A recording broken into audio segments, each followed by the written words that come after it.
But at the same time, I think there should be an acceptance of like the evolution of you.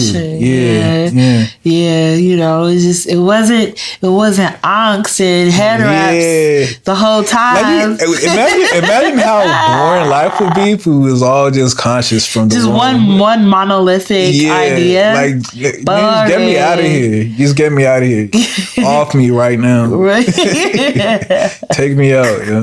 Like I've learned everything I needed to know from the jump. Oh, that's so boring. That would be mad boring. Yeah. That would be mad boring. Yeah. Mama, we're not a monolithic people. No, not at all. You know, so, you know, there's layers and sides and angles. And we're prismatic people. Absolutely.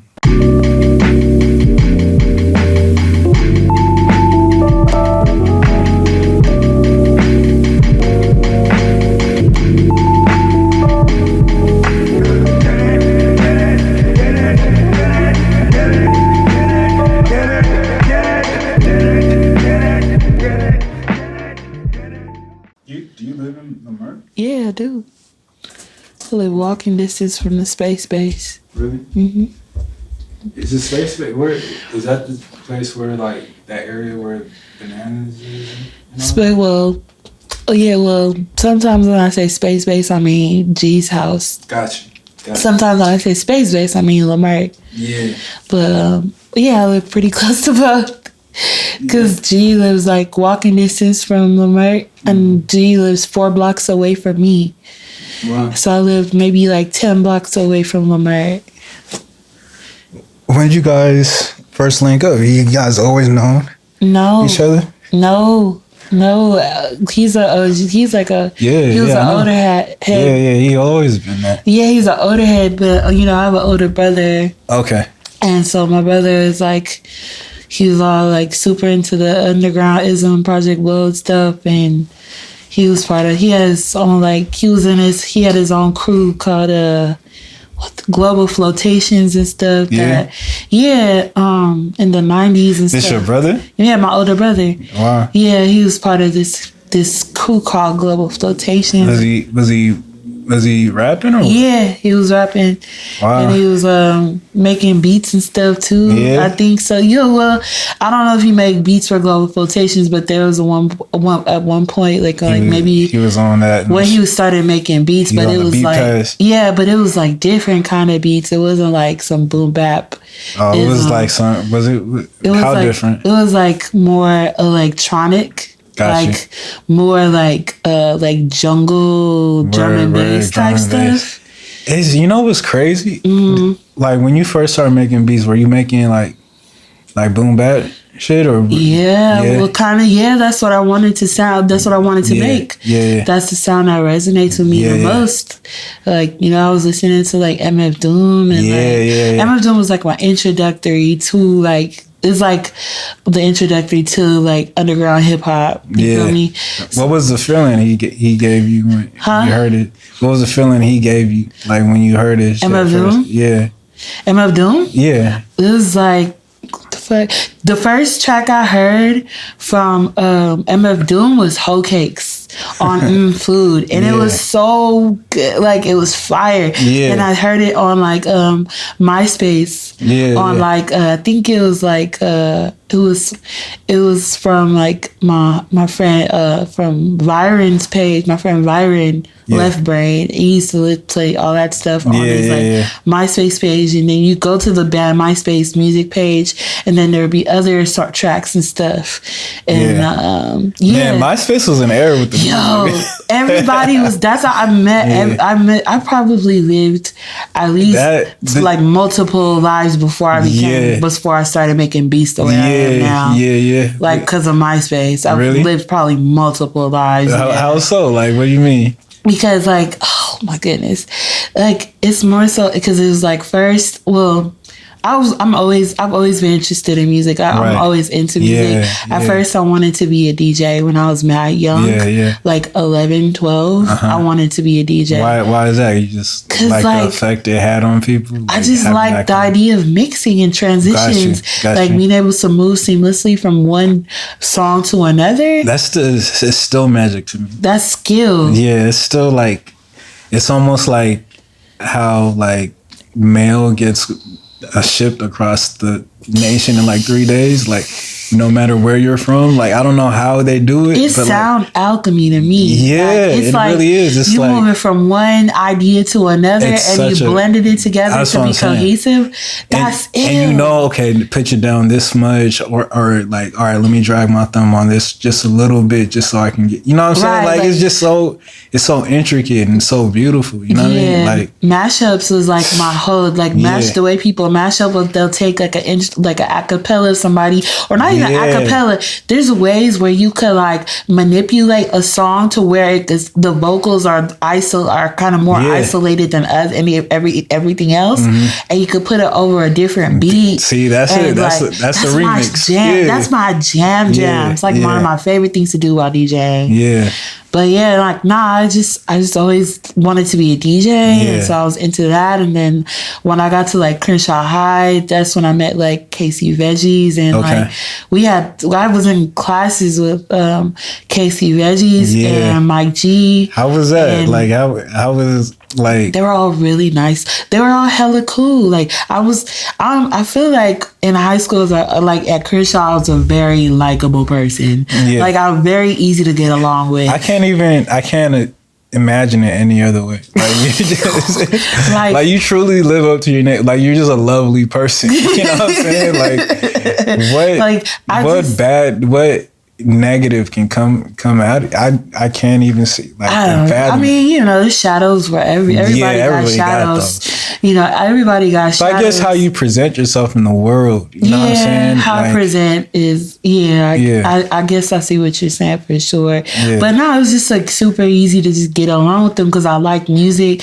We like the same type of music. Mm-hmm. Like Casey let me listen to his like albums before they would drop, like in our life skills class. Like, what's a life skill class? Bro, it was just about like I don't know, like it was like one. I feel like it was a series. What skills did they teach you? I just feel like it was like a series of pep talks and like it was just like motivational speaking. Bruh, it feels like just like telling us about life and how to like move, maybe kind of moving about with life and planning and stuff like I don't know, like motivational stuff. That's a great class to like learn about like finances and like taxes. Well, yeah, we didn't learn that. I wish it's just like that's life shit that you don't. That's learn. Life skills, right? But they didn't. That was not part of the life skills class. It's like that's a perfect opportunity to learn about those. Got the oof, and you just didn't bring it home.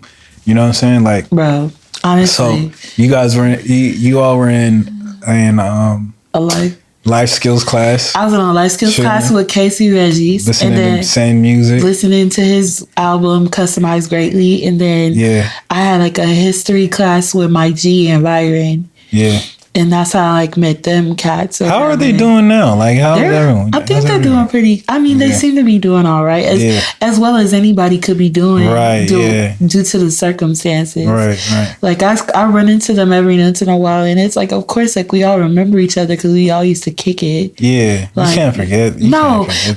Byron was the one that introduced me to Madlib. That's why he's the reason why I'm such a big Madlib fan today. Yeah, listen, man. He put me on to Madlib, like directly put me onto Madlib. Like honestly, like if it wasn't for Flight to Brazil, the medicine show, whoa, like that changed my whole. Your whole earth got tilted. Yeah, it did. Yeah, it did. Like, that's what he's good for. You can count on, you know.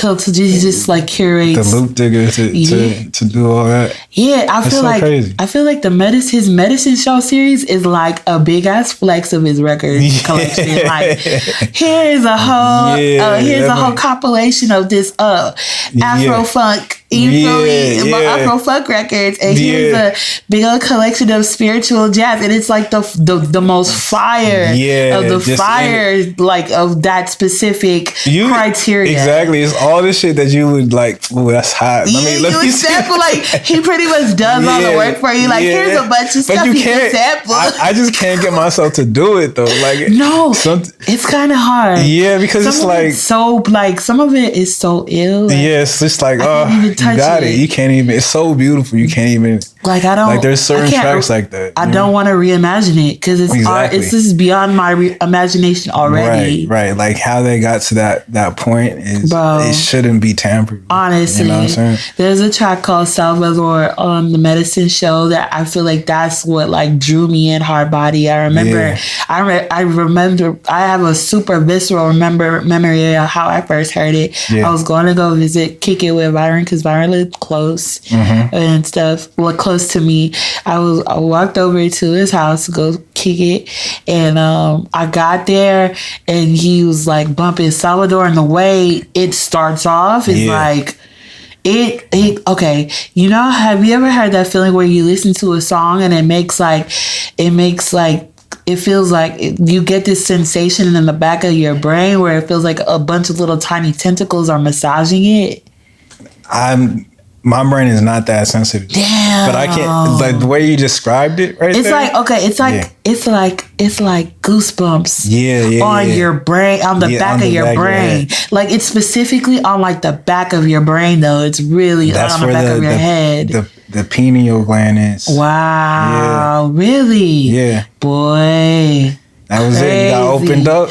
Yeah, it must have did. It was massaging my pineal glands, I guess, because that's how it feels like. It feels like maybe like hundreds, like maybe 100 little tiny like octopus tentacles just massaging. I can imagine it. Like, the way you describe it, I'm just like, it feels crazy. That's how I felt when I heard when I was listening to Live Today, this one track. Really? Yeah, off of her album, her new album. Yeah. This is one track that's called You're Wasted or something at the end, and the harmony, and it was just like she got the harmonies in that joint. I was I was like, it's doing it again. My brain is doing the thing again. That's very special. So like you know something special is happening. Yeah, it is. It feels it's super it's like super intense. Yeah, I guess that manifests for me in different ways. You know, like there's a phase where like if it was touching me on like a spiritual level, like the music I was into, like for some reason my right knee would bob and I would get goosebumps. Wow. I don't feel that as much anymore. Now it's just like I think I'm just more sensitive to like sound. So like when something catches me, everything stops. I'm the same way. Yeah. And those kind of moments are sometimes far and few in between. When it does happen, you just cherish. Exactly. It's like wow. Yeah. Yeah, I was taking a deeper dive into like I was talking to the woman that mixes all this audio. What's up, Nikki? She said a good point that like wait, Nikki, she mixes the audio for the show. Okay. Yeah, she's in Canada. Word. Yeah. Okay. But what's up, Nikki? Yeah. She was saying, she made a really good point that like a lot of like, especially a lot of men that are like in the jazz really don't pay too much attention to like Alice Coltrane and stuff. Wow. Yeah. And I was like, or Dorothy Ashby. Yeah, exactly. It's always like we kind of know about them, but it's not like you don't know their discography as well as like a Coltrane or like a Roy Ayers. Exactly, like, which they're definitely they deserve. We deserve to know it. That's not saying. To divest from what they're doing, right? But we should know about Bobby Humphrey, and we should know about Patrice Rushen. Like not just Forget Me Nots, because she was an ill producer. Still like, is. Like she's an ill producer. Like whoa, like. That's what I'm saying. Like composer, like what? She's like the composer's composer. And she's from the West Coast. Really? Patrice Rushen is West Coast. Really? Yes. Very much so. What area is she? I don't know, but it's California. Where? Yes. Doesn't she teach out here too? I'm not sure. I don't know. She teaches now. I think she's I forget what, maybe it might be UCLA or I don't know, something like that. That's dope. Yeah. She's so ill. She is. Oh my God. She got the kind of discography where I'm like, I don't even want to touch it. You know what I'm saying? Like, Bro. You know what I'm saying? It's just like, you got it. Yo. You maxed it out. She's ill. Yeah. Like, she's ill, and her longevity and like her catalog is gorgeous. Yeah. Gorgeous. Yeah. Yeah, I was listening to Alice, and I was like, "This is so crazy! Like it's its own thing. Like there's no reason why we as a collective should be. This belongs in like just as good as any other. Yeah, for album. sure. You know what I'm saying? Like, absolutely, I agree. I hear you. You know what I'm saying? Like as much as it could pain me to say, I'm not as familiar with Alice Coltrane's discography as right. Maybe I probably should be. Right, and what's crazy about it is like Alice, she has a much more So I know I have a pretty good handle of John's. Okay. Discography. Like I have he has a lot of records. Like it's just all over the place. Okay. But like Alice's is like very much more condensed and very like it's just very precise. So it's like there's no like for me, I feel like there's no excuse that I don't know like her whole body of work. Yeah. You know what I'm saying? Yeah. And it just comes down to like the patriarchy within jazz. That's just is it patriarchy? Is it all patriarchy? Or is it just like a personal preference of what kind of instruments may resonate with you more?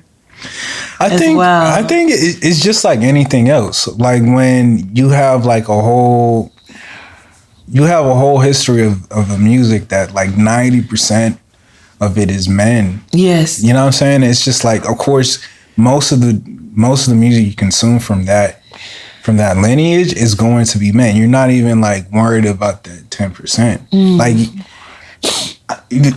my introduction to Alice was probably because she was John Coltrane's second wife. You know what I'm saying? More so than it was like she put out this crazy album called Journey and I think that's I think sometimes that could be a disservice to like women artists who are involved or like married to other famous artists as well, because it's like, oh, if it weren't, you don't want it to be like, oh, if it weren't for this person, I probably would have never. If this person, I probably would have never heard. Yeah. If you weren't married to this person, I probably would have never even. That's a disservice to women artists as well. Right. Like I can see why Betty Wright just up and disappeared, like just dipped off. Yeah, like it's man. I mean, I don't know.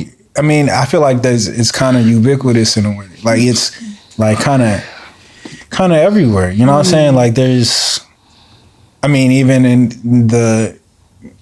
what we do. You know what I'm saying? It's just like I don't know how to change that per se, but like there is something off about it too. It is off. There is something off about it because ultimately I think, and maybe I'll speak to it. Like I as a woman, I just want to earn all whatever accolades, whatever achievements. I want to earn them on my own merits and my own efforts and my own my own work. Right. You know, I don't want to have to lean on anybody or my association with anybody else. So I feel like, I just don't want to have to lean or I don't want to give any opportunity for anybody to say, oh, she's this person's girlfriend, and that's why, or she's this person's little sister. It's like a handicap. This poppin' person's little sister, and which it was never the case. I was never anybody's girlfriend or anybody's like little sister. It was kind of like something I just came up on my for my journey within my music journey. I kind of came up just like on my own. Like I went rogue pretty much. And it's but then I don't know. It's just there's so many different complexities with like interpersonal relationships and how it reflects on how the music circulates and how people find out about you and how whether that really matters or not, as long as it as people find out, and as long as it circulates and resonates with people, I feel ultimately that's what matters. But there are these different circumstances that can, that can muddy up the experience of like just getting the music out there. You know what I'm saying? Like, because sometimes it's like I wish the music, in a perfect world, the music would speak for itself. And I think your music does that exactly. Like, I think we do such a terrible job at realizing we're human first before we are anything else. And so the same thing with the music. It's just like, regardless of who made this is good shit. Yeah. Regardless, it doesn't even matter like who the conductor was. You know what I mean? Right. And I think that gets muddied up because like people try to take into account how they got put on. Yeah, the co-signing. That's like a whole other ism that it's like mad, like it's mad insidious, it's tricky, like, you know what I mean, like it's kind of depressing in a way, you know what I'm saying, like it's just very daunting. It's just like I don't even want to. It can be dispiriting to an artist, even, you know what I mean, because I don't know, there's definitely conversations about like with it, like the LA music scene and like transplants who come out here, and like there's like a whole thing of like, oh, the transplants will come out here and get more shine and more love and more coverage and more attention than like artists that been here yet are homegrown, you know what I mean? And then there's like a whole like divisiveness kind of like schism with that, like a little bit, you know, that I don't feel like it's not really come to a head yet, but I feel like it's definitely a whisper. It's definitely been like something that's been a whisper throughout like the whole, like, so I can see how some people can feel away. You know what I'm saying? Like, because like the deeper shit goes, I mean, the more you're into this shit is, the more you see, it's like, it's more who you know rather than what you're than what you have, than what you're like working with. And stuff like who that. You linked with, and like who you know. I mean, it just gets nasty. It just gets it taints the whole. It taints the purity of just wanting to make music and putting out for such art. a pure form of expression. Yes. And that's the history of music itself. It's just like, it's time and time again, it's always muddied by just human shit. Yeah. You know, just human very behavior. much so. Human shit. Our vices or our like discrepancies. Right. You know what I mean? Yeah, it's always being muddied by that. That's hard. Oh man, it's crazy. How do you get past that, I guess? You know what I'm saying? Like, have you gotten past it? Like, does that still get you down? You get the blues from that? I feel like, I think it's just, I think at one point it did get me really down, feeling like, feeling like I think I've always wanted, I can only speak for myself, like me personally, I've ultimately always wanted to feel like I belong to something, or to feel like I was a part of something bigger. So like I feel like when I started making music, I came with that, like I want to be a part of this, like this is like this is gonna be like, if I earn my keep and demonstrate that I'm really about it, and demonstrate, like if I demonstrate well and make dope shit, this should be a no-brainer. It should be very easy. You know what I mean? You put a lot of faith on the human being. Or maybe just my abilities. Maybe I was just being mad, like so confident or in my skills that like, oh, this should be fine. You know what I mean? Because I ultimately, this was like, my impression was like, oh, if you're dope, if you're just really dope, that's like really all you need, you know, or whatever. But I don't know. I just feel like I dealt with a lot of disillusion with that. And then also just like a sense of like clickiness sometimes within the LA music scene or whatever. And like, but the thing is, I don't think you were wrong. You know what I'm saying? Like, I don't think, like, for me, like, just knowing who you are, like, regardless of everything else, I know you make fire shit. Thanks. You know what I'm saying? Like, and I think it's because you had that mentality in the beginning. Like, you was just like, all right, I gotta do. I just want to make fly shit. Yeah, I just want to make fly stuff, and that's, you know, like, like, you know, like whatever I put out. Like, I want it to be dope. If I'm gonna like play around with visuals, I'm gonna be dope. Like, it has to be fly. Like, I have to really like it and be confident in it because it represents who I am. Yeah, you know, I don't want to be misrepresented in any kind of way. Like, I take that very seriously. Yeah, as you should. You know? That's you. But I think, you know, like, I think, you know, with time, like, all those disillusions, I eventually got over it and, like, found my stride in different ways. And I also found sense of community and support somewhere else instead of, like, fully 100%, like, counting on LA to give me that, which I thought would, you know, that should be that. Like, I found it in another place where I feel like I thoroughly feel loved. I thoroughly feel appreciated. I thoroughly feel in my element here. Yeah. You know, like, I found that in Oakland, you know, and I love, I found that kind of like love and support and protect. And not only that, feeling protected and cared for. Yeah. Like, I found that in Oakland, like full force. Like, it was really not to divert any, you know, any of the love I received in LA, but like, I felt like really like she is out her own. Like, you know, like when I was in Oakland, like, I felt cared for, which is something that I've grown to like find that like care and protection and consideration, like, for my comfort, and is something that's a priority in my life whenever I for you.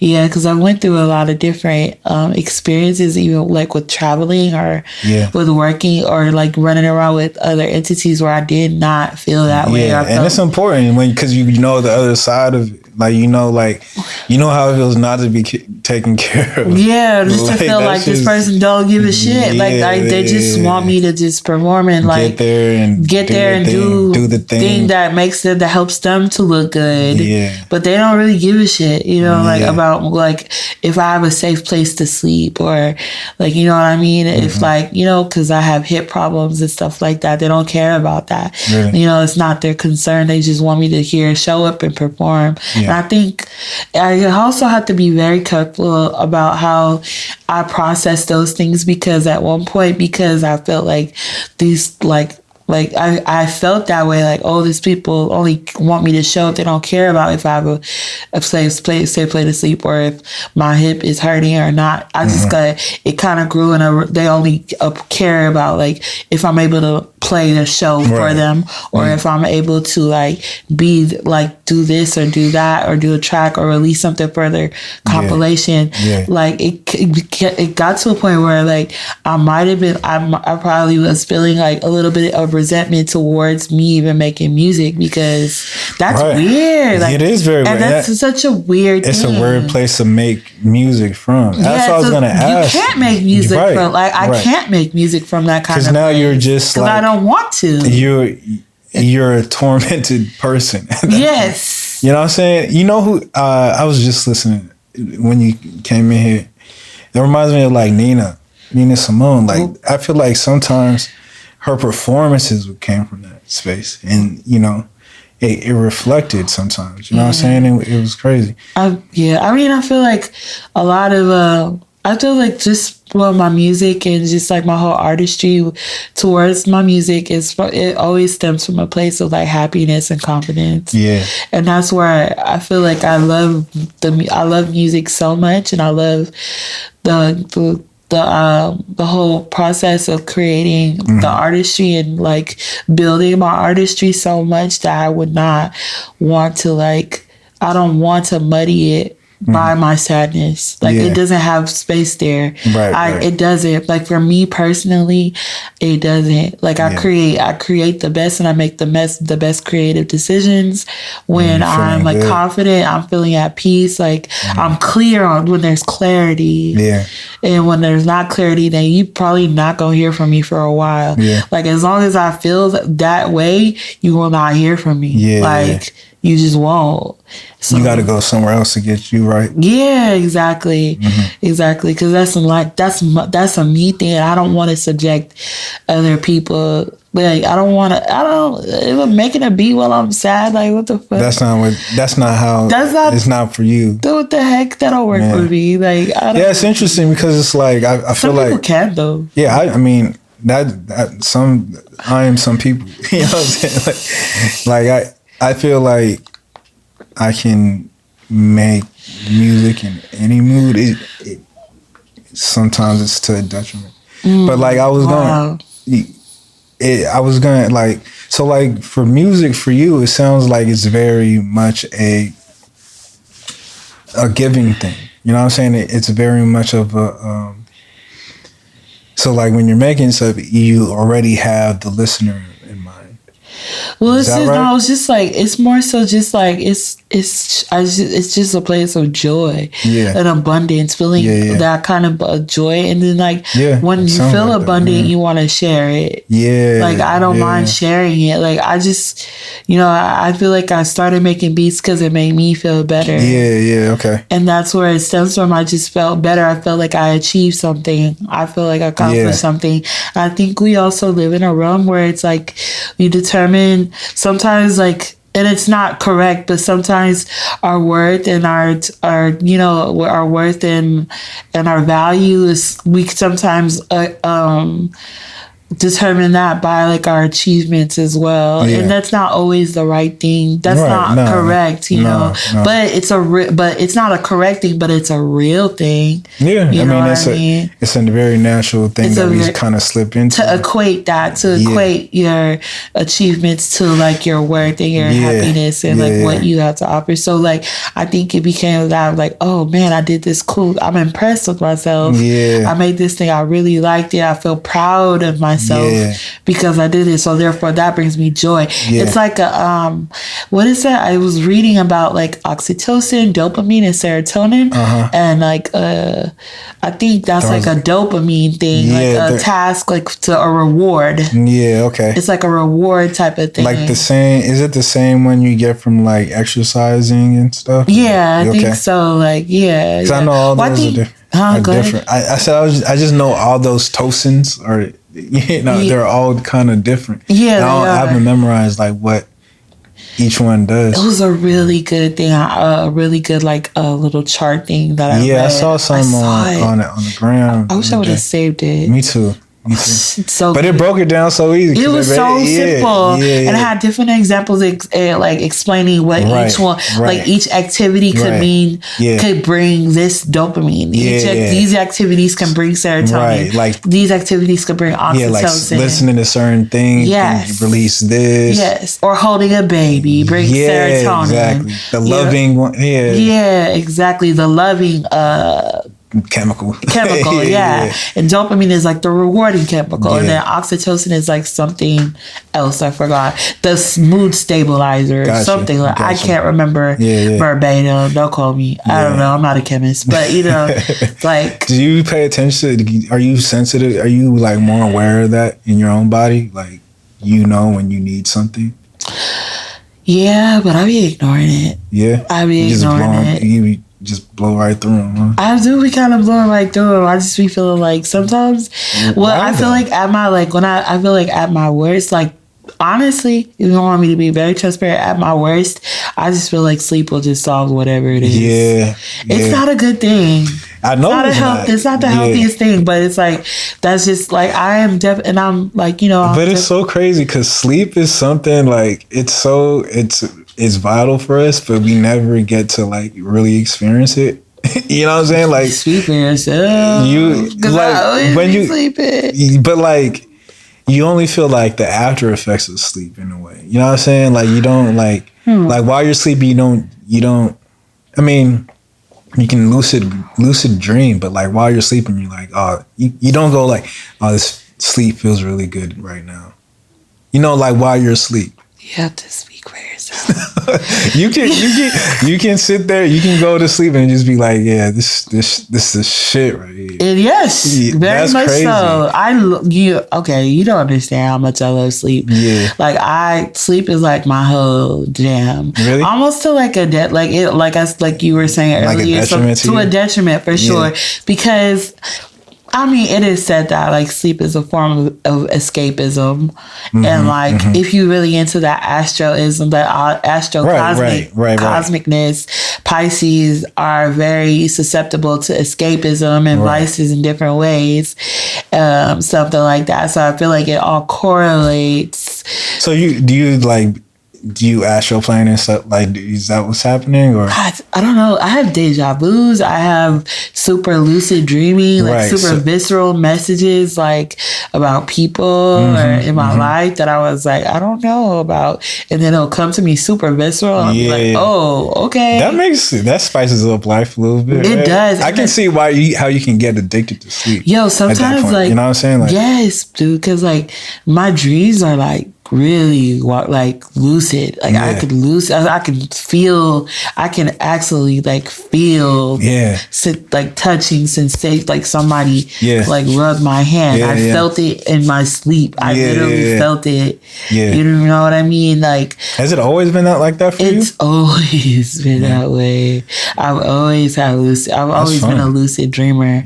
Always. Like, and then I've always had like deja vus. I've had so you kind of like premonitions in a way where you kind of see some. I saw something like I'll see something today and I'll just be like, oh, I've seen this twice. Not only just once, but like I've seen this twice before. That's like multiple times before. How do you feel about that feeling though? It's kind of ill. I want to figure out a way to like lean into it more and really like unlock. Like, I don't know, what do I need to do? Do I need to take shrooms? I don't know. Have you done that before? No, I have not. Me neither. But like, but it's just so crazy, like those moments of like where you feel, oh, okay, so Lena is not the only thing going on here. You know what I'm saying? Yeah. You know, like those moments when you feel to yourself like, there's a lot more going on at play right now than just what I'm experiencing in my 10 toes. Like there's a whole universe out there that may have like some crazy spin on time that like I'm feeling this twice. Yeah. And I don't know if it's on purpose or if it's on accident, but there's something going on here. I definitely feel like it's purposefully. Like if you have a day, there's a day. Okay, we all know that deja vu is something that you seen before and then it happened, or you see it in your dream and then all of it happened. But to see something 3 different times before, that's another name. That's not even deja vu. It's a different kind of vu. It's a different kind of vu. Deja vu. Something like omne vu. I don't know. Like troisième vu. Yes. Who knows? Yeah. But it's like to see something at least 3, like maybe I have an instance where I'm like, I've seen this like once when I was a child and then like maybe a couple months ago and then it happened.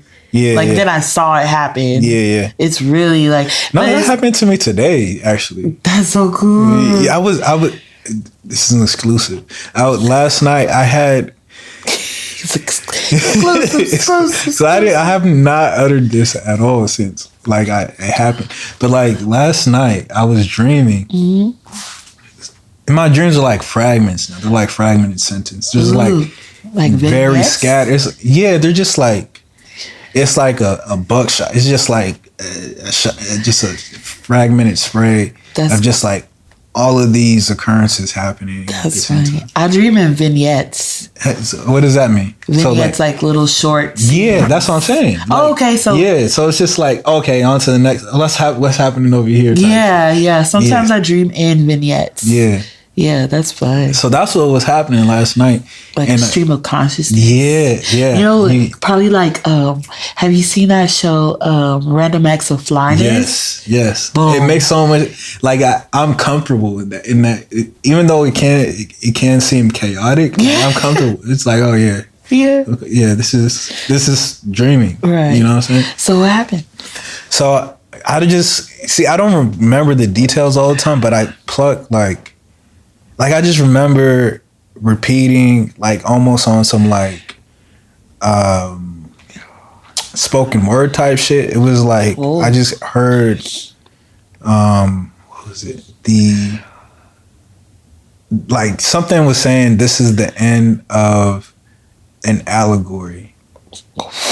And so I forgot about it for like in the dream. I was like, I gotta remember this, but then I woke up and I didn't write it down, so I forgot it. Then I went on Twitter and I see Nelson Mandela Norvis. Yeah, Nelson. Yeah, he tweeted something today about like the cave is an allegory, and I was like, "Oh, that's what it." The word, like allegory. Yeah, like, and then I just remembered. It just snapped everything, and I was like, "Oh, that's what I was supposed to remember." That's nice. You know, and that happens like a lot. That's dope. You know what I'm saying? Like, do you like write? Have you ever rapped? Yeah, I don't rap anymore. It's embarrassing, but I love to write. That's the thing. I feel like every producer had to like let me see what I can do on this thing. Oh my god! Let me see if I can touch this. That's funny. Have you ever? Do you rap? Oh my god! No, no. Have you ever been tempted? Or you never like? Let me see what's going on here. Okay, you know how like this. Okay, listen.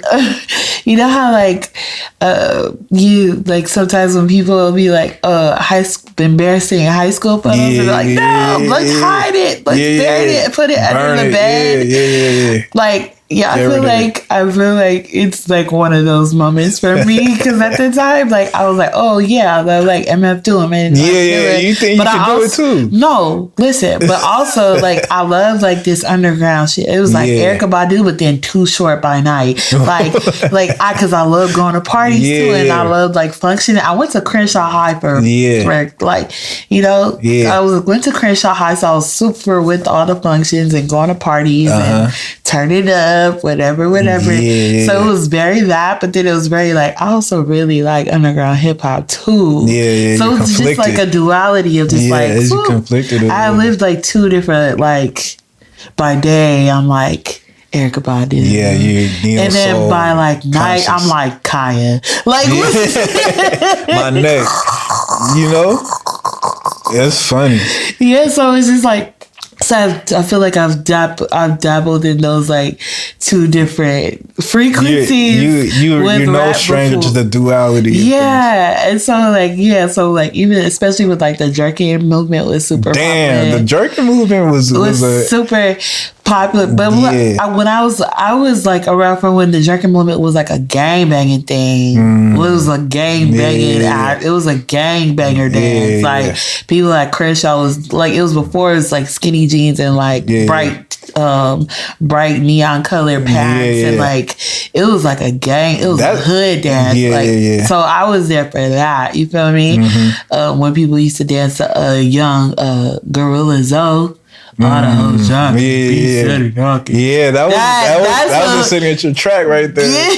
You knew exactly what to do when that song came Exactly. That was like the jerking. Damn, like, I haven't heard that song in a minute. That was the jerking song, right? Like everybody, all the little gangbangers was jerking to it. I learned how to do it. That was like when YouTube just popped. Niggas was on you like, all right, let me see what's. Yes. But I was around with like when the jerk movement got really popular with like YG and he had like Push's Ink and all this stuff like, and it was like all these different cliques and stuff like that. So it was just like I was around for that too. So when did you touch the mic? Like what's going on? I did like my first like feature. I did a song with Greedy Giddy, and he goes by 03 Greedo now. Oh really? Yeah. It was We gotta bury that and we bring that back to life from the archives. Yeah. I had those videos private on my YouTube for years, but I was like, you know what? Let's just go ahead just in case Nardwuar, one day I ever get an opportunity to run into Nardwuar, or Nardwuar ever like hits me up, you know what? I might as well just like open up that portal. I mean, I think it's more, not even thinking about, not even like about Nardwuar or if I get interviewed by him, but it was more so like, this is a part of my life and I shouldn't be ashamed of it. So like, it's not like I'm gonna be like, hey, look at this old ass jerking song I did. But it's like, I'm gonna just leave it there open because it's something that happened. It was you at some point. Yeah, it was like, me at some point. Yeah. And I shouldn't be ashamed of that. You know, so absolutely. If you find it, whatever, then you found it, good for you. Right. Yeah, I ain't tripping or whatever. That's why I say I probably lived at least like 4 different lives before. Absolutely. That's how like life is. I feel like you have to, like, you're not. I was just listening to Melvin Van Peebles, who, I mean, circling back to Madlib, you know, is all over that Unseen.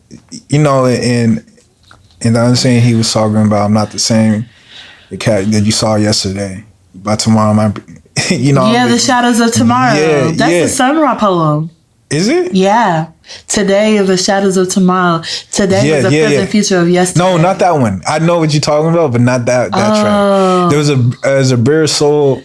That was on Madlib anyway, I think. Yeah, exactly. Yeah. I'm talking about Unseen, where he was talking about I'm not the same cat you saw yesterday. By tomorrow might be. I forgot what he said. But he got that from Melvin Van Peebles. But it just goes. Show that to me. Yeah, I can show you that right after. Yeah. I just had it up on the record player. Tight. But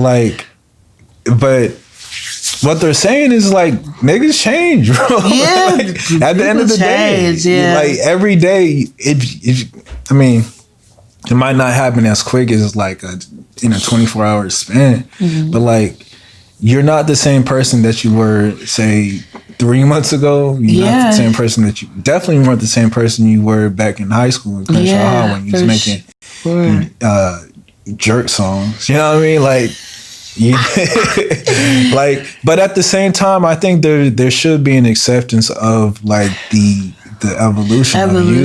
Yeah. You know, it wasn't angst and head wraps the whole time. Imagine how boring life would be if we was all just conscious from just one monolithic idea. Like, just get me out of here. Just get me out of here. Off me right now. Right. Take me out. Yeah. Like, I've learned everything I needed to know from the jump. Oh, that's so boring. That would be mad boring. Yeah. That would be mad boring. Yeah. We're not a monolithic people. No, not at all. You know, so, you know, there's layers and sides and angles. And we're prismatic people. Absolutely. You know, we are prismatic. Wait, do you have like an affinity for prisms? Like, yeah, I have an affinity for iridescence and prisms and holographic things. Yeah. Things that change color in light and movement. Yeah. Yeah. Why is that? Because it looks really cool, and I just like I just like the various changes. It's like when you look at it, it's always something a little different. Like you thought it was something, but actually it's this color now. Yeah. But it still can be that color, but it's this color now. Yeah. And you might not. It might be very hard to go back to the color you saw before. I think you're onto something, because like you ever, just like that whole situation of like deja vu experiences, like when you kind of step back and kind of see, there's something else going on. Mm-hmm. I was talking to VCR. She's do you know who she is? Yeah, she VCR. Yeah, I love her. Yeah, she's dope. Yeah, and she was, when she came on, she was talking about, and she couldn't figure out what the name was at the time, but it's holographic universes in quantum physics. But it basically, the theory is saying like there's more than just 3D. Like we could just be a projection of several other dimensions. What? You know what I'm saying? So like, you know, we're kind of seeing through one lens, but there's like other lenses, and kind of speaking to like, so I'm just saying like, just like little things like that, it always makes me think like, sometimes we run into these things on what seems to be like our interest on accident, but chance. It's really, you're really connected to something. Yeah. I feel like someone like Sun Ra saw that at some point, like his shit flipped, realized all of that, like actualized it. Yeah, and then he was like, actualized exactly, and I'm like, now he's like, now I'm an Afrofuturist. I'm not from here. I know I've seen a glimpse of something, and I'm going full force into that because I know that's my truth in a way. Yeah. You know what I mean? I feel like that's how when you talk about prisms and holographics, I feel like you know something about the holographic universe more than anybody else here. You know what I'm saying? Like, man. Just intuitively, I guess. You know what I mean? Intuitively, probably just subconscious. But I think maybe not even intuitive. I wouldn't even say something as like more so concrete and apparent as intuitively, but I think it's like more subconsciously, and I've yet to really fully unlock where that is. Like that's going to be, I think that might be my journey. Your life's work right there. Yeah. Just to like try to figure out how to unlock that within all the like the busyness, or just like how to unlock that in it, like in spite of all the other distractions that life brings us, or that we go through. I think that could very well be the journey, as far as like spiritually or mentally in that sense, like just really unlocking what that could mean, and really fully actualizing what these like holographic, like prismatic, like maybe like, I don't want to say multiverse because it makes me sound hella like Cosmo, like all like Cosmo out, you feel me? Like all hella super deep, you like you back on the planet type shit. Like bro, like I don't want to sound all super all sunrise, but you feel me? Because like I like to put things in layman's terms, but But I guess what do you think is stopping you from going like full monk for holograph, like prisms and holograph? I don't know. I think it's my own personal. I think it's just like my own personal journey and trying to find like fully like self-actualized self-sufficiency and independence. Yeah, I feel you. To really just like be like, this is like where I feel you. Yeah, so it's like full self-sufficiency without like worrying about the influence or worrying about the how it's gonna affect other people around me that are close to me. You still got one foot here. You know what I'm saying? Yeah, I mean, you still got one foot here on the 3D universe. Yeah. So it's like, it's tough to balance that out. It's like, I got people here that I care for and that care for me. And that they're very concerned about what I'm about to be doing with my life and things like that. Like, what is my plan? They're very concerned about that. And I don't want, like I would like, I would hope for when, wow. You about to start speaking things into existence right now? No, it's like something I've never really like said out loud on camera. Mm-hmm. So I'm just like, I was like, oh. Yeah, you had. I heard that hesitation. That's why. I just you take your time with it. Don't It's like, it's really, because it's a very personal thing. It's like, I don't want my parents, like my people, I don't want them to transition to the next life worried about whether I'm going to be good or not. Mm-hmm. Mm-hmm. I just want them to be able to transition knowing that I'm going to be good and I'm there, that knowing that they're like, I want them to be able to be able to move on to their next to their next life, knowing that I'm good. Like Lena, our baby, our girl is good. Like she's good. You know, she's gonna be fine. She's got it under control. Yeah. Like I feel like that's very important. But then the journey to getting there to where I feel like that is tangible, that's the journey, that's the initial journey, that's the more concrete journey right now. Yeah. That's the more like human journey right now for me. Here on Earth. Yeah, here on Earth, figuring out what that looks like, because I'm still trying to get a grasp on that. Yeah. You feel me? Like, I mean, I don't know. It's wow. It's very complicated. Yeah. Because I feel the same way. It's just like, it's like, at what point do you start doing stuff for self, and at what point do you have to tend to the things that are in your control here? You know what I'm saying? And it's just, it's a conflict of interest. Exactly. Sometimes. It's like on a day-to-day level even sometimes. It's a conflict of interest, because it's like you do want to appease the people that brought you into this world and cared for you. At the same time, I feel like there's another purpose going on, and maybe because you don't have the conventional things that would be portrayed or portrayed to them as success or as like as success. Because there's like a very subjective. It's a very subjective thing, especially if like they're third world country immigrants, like born somewhere else, coming here. They have an idea of what it looks like when you've made it. They have an idea and conception of how it looks when you're successful. And so when you don't fall into that and you venture off and you veer off into the unknown or abyss, so to speak, it's like whoa, I don't know. But it also kind of like, I feel you, because like at some point, like you got to start wondering, like, do I have to do these things to fit into what their success model looks like? Or is it that they have to do some growing on their part to accept me for me? Yeah. And like, it kind of play into what I feel like success is type thing. Yeah. And that's, I think everybody goes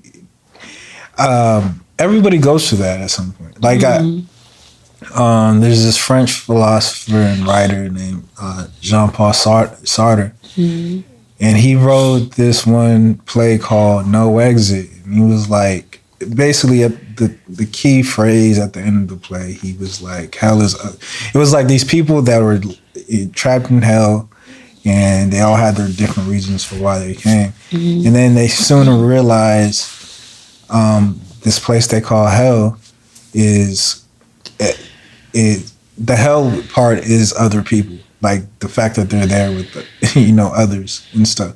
And I think it's kind of trippy. I recommend it, but like, I think what he's trying to translate is like people's expectations of you can make your experience here hellish. Exactly. You know what I'm saying? At some point in, I feel like, and it's the journey of part of our life's journey is kind of figure that out, and just like what's for me and what's for them. Yeah, what works. Because at the end of the day, we're all kind of supposed to be giving something. You know what I'm saying? Yeah. Whether it's to our immediate community, to our people.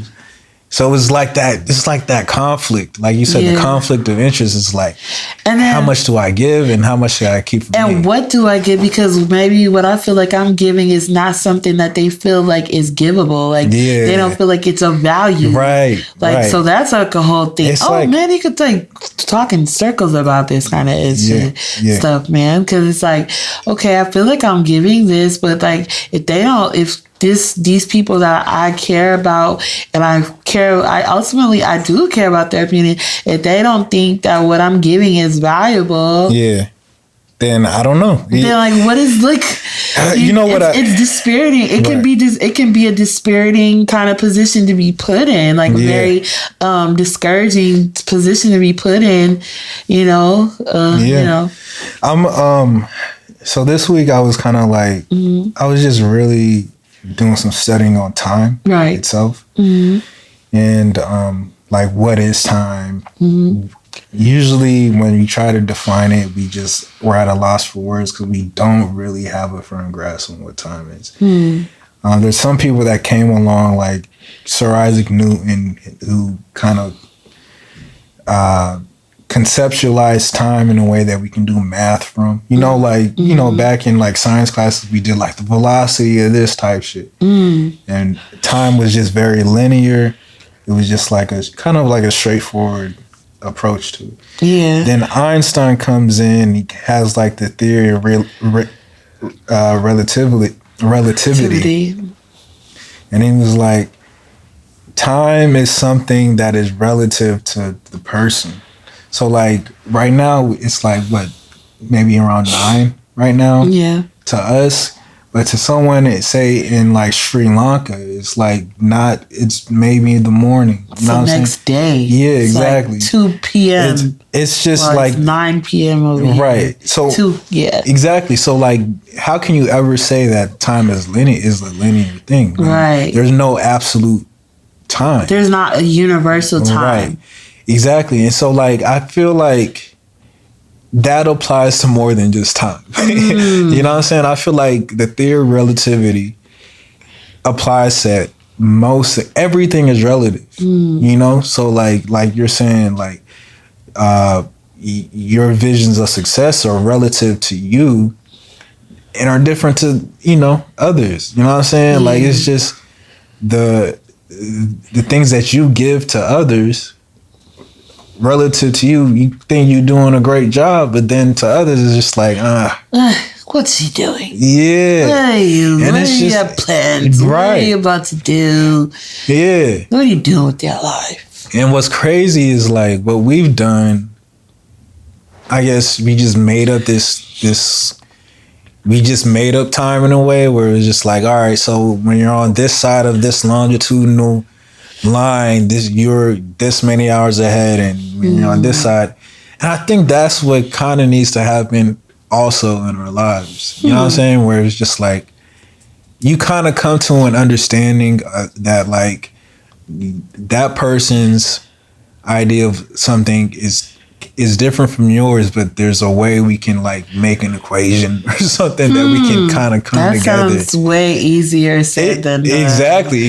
That's a whole other kind of operation. Like, you know, it just takes a lot of relearning, and deconstructing. So it's tough, and I feel you, because I feel like when people get to a certain age, they don't want to relearn. Yeah, definitely. You know what I'm saying? So it's just like, you know, given our age kind of right now, we're still pretty open. We're still pretty open to learning, taking in the world as it comes. But you get to a certain thing where like things that happen habitually kind of become a thing of safety for you. You learn that, and then you don't learn anything else because you know that's where your safety is here.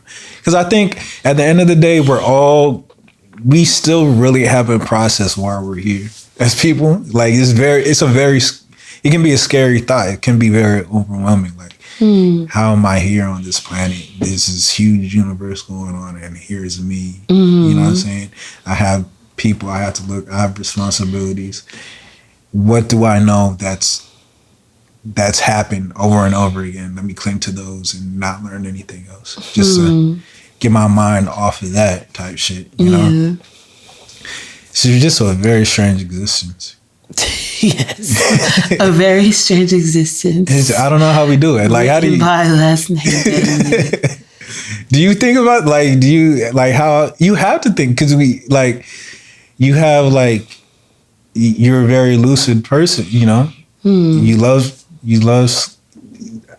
I think, you know, I can't speak for you, but like, I'm sure it comes up every once in a while. What comes up? like just like your existence and like damn. Jesus Christ. So that's the reason why I just be up at like 3 in the morning, not doing nothing but having existential crisis about what am I doing? Yeah. How I'm gonna do it? How I'm gonna get out of here? Yeah. How am I gonna find that peace? How am I gonna deconstruct these constructs that let me think about leading me to do this kind of thought process that isn't healthy? Like I'm always thinking about stuff like that. Like, is it to get better? Yeah. Yeah. Oh, or that like, strive is always to be better than to try and be better, or just to, or sometimes in the again transparency. Sometimes it's like, damn, this is not gonna change. Sometimes I'll get discouraged, like, damn, this is just the way it is. We still here, huh? It might feel like, damn, this might, at my worst, it'll be like, damn, this is what it is for me, and it's not going to change. At my best, I'm like, okay, what I'm doing this, I'm doing that. Let's reroute this whole thought process to somewhere else. Like I learned about how to reroute narratives that I tell myself. That's one thing I learned in like therapy, which I super advocate. Oh, you go to therapy? Yeah, I do. That's good.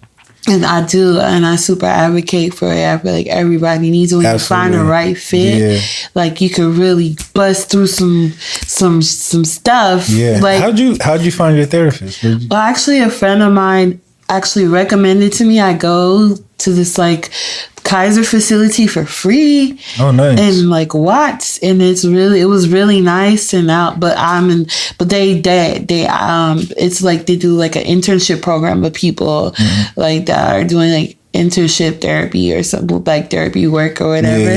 So like the person I was working with was an intern, and she was dope, right? And she was super dope, but I only had like a super limited time with her, like maybe a couple of months or 4 months, but we got so much done.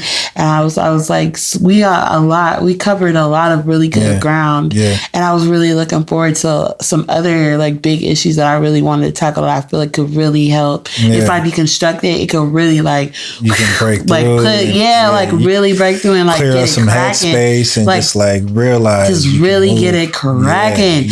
Like super excited. But then the COVID hit, and then her internship ended, and then when I was trying to when I was supposed to be reassigned to a new therapist, then the quarantine happened, and we couldn't go anywhere or shelter in place, and then so now I'm just like trying to find a good fit.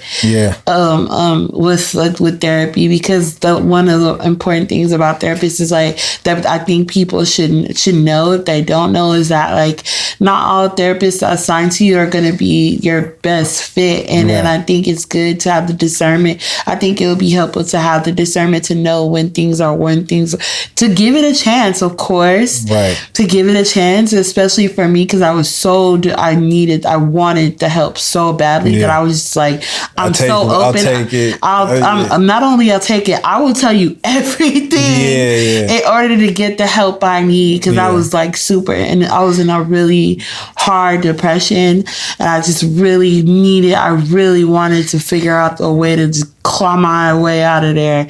And so I was just telling her whatever to get through, just to like start doing the work, like just being 100% honest, but then also knowing that like you give it a chance, it's okay to give it a chance, but then also have the discernment to know when it's not a good fit. Because sometimes we might be tempted to stay because we feel like maybe that's the only option, but like you've already invested type. It's the only option, but it's not like that. Like, don't do that. They'll be doing a disservice to yourself. And how'd you know like when it wasn't a good fit, I guess? Well, because I had asked first, like the type of work I wanted to do was with like a woman, and even though this part, the therapist I was with was like a man. Like I initially thought it's gonna be a great fit because he oversaw my case with the intern therapist that I had. Okay. So I thought, oh, he's more knowledgeable of my case. Then I don't have to explain everything over again. Oh, cool, it's gonna work out. But unfortunately,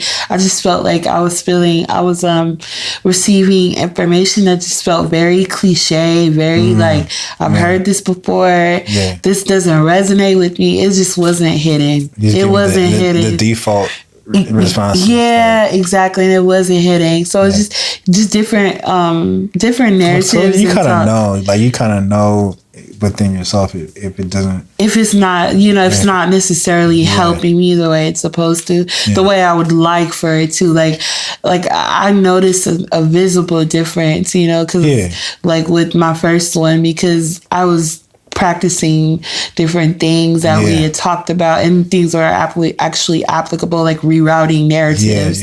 Like that's a whole thing that I just was not privy to before that I find to be so helpful. Is it now. Like looking back on the past and then kind of like giving it new meaning in a way? Not like changing your memories, but like, what is it? What does that mean? I think rerouting narratives is more so about just like things. For example, these things are going wrong. I did this wrong. I did that wrong. Okay. This is why this is happening to me. I shouldn't have did that. I shouldn't have said that. This is never going to go right for me because I already did all of these things wrong and it's too late. Like then with that, it's like, no, reroute the narrative. I tried this. It didn't really work, but next time, but I didn't. At least I know this and that. This is not. It's rerouting the narrative to somewhere that's more conducive to like hopeful, like just conducive to just more of not being it's more conducive to being kinder to yourself. Right, you're changing the tone of your inside voice. Yes, that's exactly what it is. You're it's not so condescending. Yeah, because my inside voice is rough. Whoa, like my inside voice tends to be very rough on myself. So it's just like to just change the tone and just be kinder to yourself and the way you think and the way you process things. And when you like say you have a history with like depression in any sense, is it cyclical for you? Huh? Is depression cyclical for you? I don't know what that means. I'm not sure. Is it like reoccurring? Like, does it happen? Oh, it's reoccurring, but it's reoccurring. Yeah. So, like, do you think, like the last time you hit a low, what you learn from that helps you for the next time? Is that how it works for you or no? I don't know. I don't know. I'm still trying to get a grasp on it. Like, I feel you. I'm still gonna get a grasp on it because I feel like I still hit like dips pretty, especially with this whole COVID thing. Yeah. Everybody. I hit a hard dip with. I was on a really good. I had a really good upward climbing because I was like working on different. I had all these different dope projects brewing up. I did my first J Dilla that's beautiful. dedication event where my Duke's mom. Oh I saw that tweet. Like I had all these like ideas brewing. I just came from Oakland, so that super reset me. Like going to Oakland is like it's like a reset for you. Oh man, it's like a rejuvenation. Like I feel like as soon as I touch Oakland soil, I'm like a brand new woman. Like I'm ready to go. That's your place. Yeah, that's like my play, my portal vortex. So I just came back from Oakland. I just announced Prism and Lavender. I was super jazzed. I was happy about it too. I saw it. I was like, ooh. Yeah, all of that happened within all of that happened. This year is a whirlwind. It just happened. It's not over yet. Yeah, exactly. So it was just like I was just on an upward swing with all these different ideas, and I was just like all these really dope concepts and ideas were just bubbling, and I had all these different plans. All this COVID stuff was unforeseen. Absolutely. Absolutely, positively unforeseen. Like, I had so many plans that all depended on me getting out the house. You know, and I was really looking. And then, so of course, like, when this quarantine thing happened, and there was such an eerie, unheard of type of like set chain of events. That it was it's just, still going. Like, it's like still, everything is so, it's not even real. It doesn't feel real. Like, it's almost I was telling people today, I was just like, I'm just expecting even the strangest shit right now does not bother me. The strangest, because we just see so much weird shit going on. It's been strange every day. Like, every day you see something even more weird. I'm just like, what's going to happen? It feels post-apocalyptic. It feels apocalyptic a little bit. Like, just a tinge. I think, and I'm taking it back to this again. I'm taking it back to this shit. But like, I think why it feels so weird is because we're constantly being reminded of our mortality and how little we have to control around here. Wow. You know what I'm saying? So it's just like, even like me myself, like, I got the blues from just like this whole COVID. For sure. You know what I'm saying? It's just like, what do I have in my control? You know, also, I think too, a lot of people are grieving lost opportunities. It's like a lot of mourning of lost opportunity. Right. Not only deaths and these civil injustices in our world, the social injustices that are being pushed at the forefront, that are like, it's like trauma porn at this point on social media. It's like also the loss of opportunities. The loss is, we're grieving and mourning losses of opportunities, plans, ideas that are you know, intended to push us forward and move to the next level. But now all of a sudden you have to figure out a way to pivot. And then even with that, some people can pivot better and quicker than others. Some people are still trying to figure out how to pivot. And hello, right here. Exactly. Like, I'm still trying to figure it out. And the thing is, to that, like, there is lost opportunity, and we still don't have a sense of hope yet. Because you don't know, because there's no like kind of even an idea of when this could possibly die down. Exactly. We're still in the thick of it. We're in the thick of it still. It feels like purgatory. Yeah, you're just sitting there. Yeah, right? like earthly purgatory. Yeah, what was that? Did you see what was in Inception? Oh, I haven't seen Inception, but I've heard about it. You know what I'm saying? Well, this is just like, it's like a purgatory situation. I feel like I need to see. I still haven't seen Matrix either. See, the thing is, I might as well not even. I might as well not even seen the Matrix, because I forgot everything. I saw it when I was so young that, like, I don't know. People say red pill, blue pill. I don't know what you're talking about. Like, I don't. Neo's the one, I guess. You know what I'm saying? Like, I don't know. Yeah, it was just like, how matters of like, would you rather know would you rather move on with your life, living like as an ignorance is bliss kind of thing, or would you rather know everything? Ooh.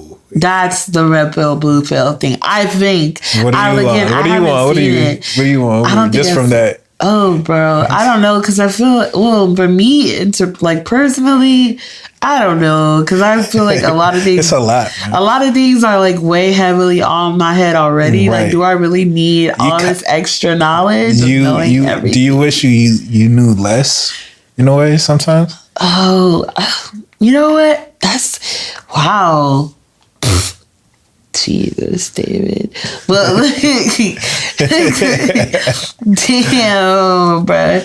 damn, bro. Oh, fudge.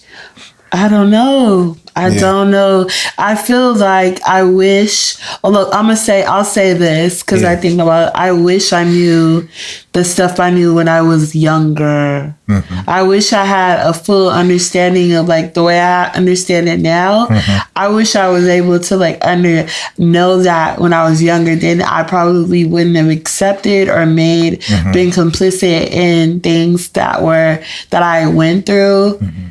That has made me so like, that has, brought complications into like the way I process different interpersonal relationships now. Mm-hmm. Ooh, that sounded very diplomatic. Well, and very clean and very dragging. I think we can cut through, but I don't want to I don't want to. You did that for a reason. I did it for a reason because it's very personal. Exactly. And this is not. I'm not here to what did you say? You know what I mean? What do you mean by that? What happened? I'm not here for that. Tell me about it. I'm not here for that. Let me lick on your tears. Oh, yummy tears. That's wild. Yo, people that reminds me of when my homegirl was telling me about how they won't how she's a writer and how people I guess different publishers or whatever or publications are trying to buy trauma but get paid for these black trauma stories and how she's not with she's not with this whole I'm not trying to sell my black trauma my black trauma to these people you know what I mean? Yeah, because it almost seems sadistic in a sense in a sense of just some kind of sadistic kind of thing going it gets on. Weird when people, and you hit it right on the head, was when you're trying to sell trauma, putting human experiences into a market is already weird for consumption. It is what all these. That's what the news is based on. Yo. You know what I'm saying? They make money. Agents of fear. Agents of fear and fear mongering. Yeah. News and the media. They know, they understand hey, people are afraid. Yeah. If it's one thing we know about people, they gonna care about some shit. Yeah. That can happen to them. Yeah. You know what I'm saying? Yeah. So it's another tainted thing. You know what I mean? Yeah. You can leave it up to people. You know?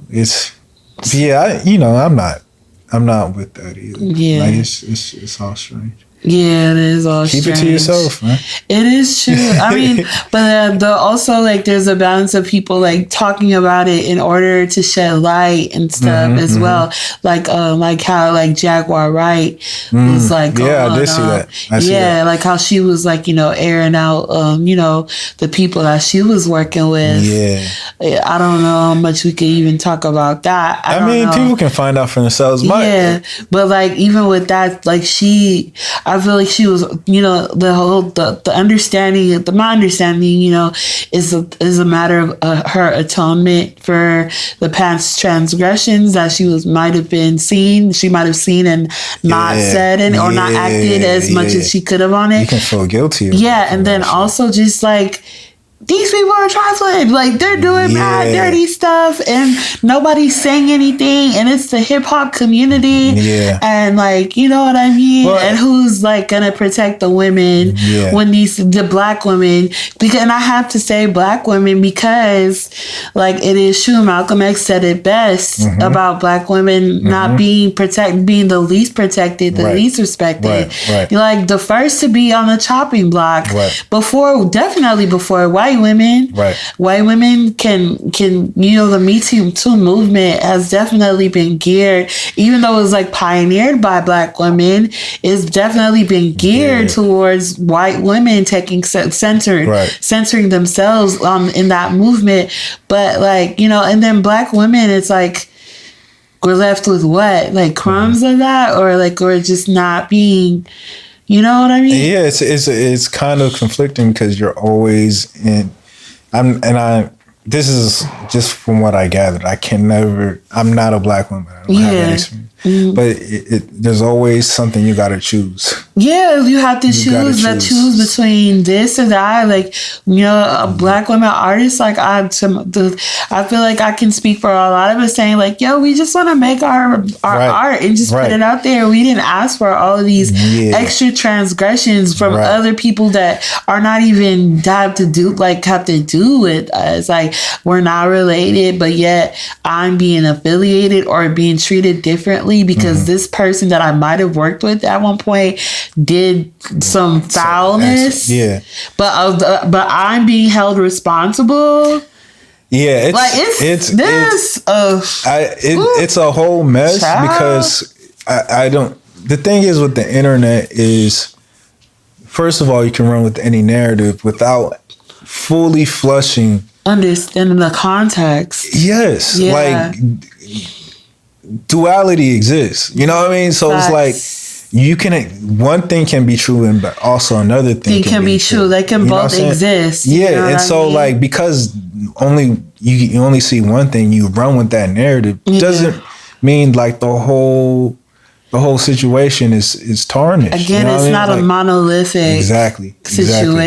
Exactly. It's very prismatic. In a sense, different angles and different colors that you're not really seeing. But like, I don't understand why people just choose to see it one specific way. When there's so many people, like let's talk about it in a concrete way. Like there's so many people in the universe with so many different beliefs and upbringings and you know what I mean, and opinions. Like, how is that hard to process that? Like, there are different, you know what Which I mean? makes it even stranger why people come to the same conclusion on the internet. You know what I'm saying? Like, how do we have groupthink on the internet when there's so many people and so many opinions on there? It's just like a herd mentality. It's definitely where groupthink. People, it's just like people just kind of like, oh, this is an enticing way. And I think people are in just on the internet, in your head, you're constantly in like a tone of rage. You know what I'm saying? So it's just like the internet is like it depends, of course, the subject content of that matter. Like, it's a confrontational thing. It's not. It's a very adversarial kind of industry. on the internet, right? Like, it's just like it's almost like the tone is that I've been saying this for centuries, and that can be the case. But I know in real life it wouldn't come out like that. You know what I'm saying? Like, there's an unfiltering on the internet that is just not real to me, and so it just gets conflated and. I don't trust niggas.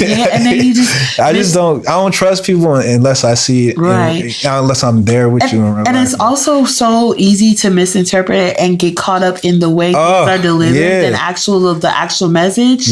Like, I could, like, as you know, like, even though it shouldn't be this way, I can see how, like, Jaguar Wright's messages and her rants might get overlooked because of the way she's delivering them. Even though the message is very valid and it needs to be talked about, the way it's being presented is like ultimately, objectively looking, it's not palatable.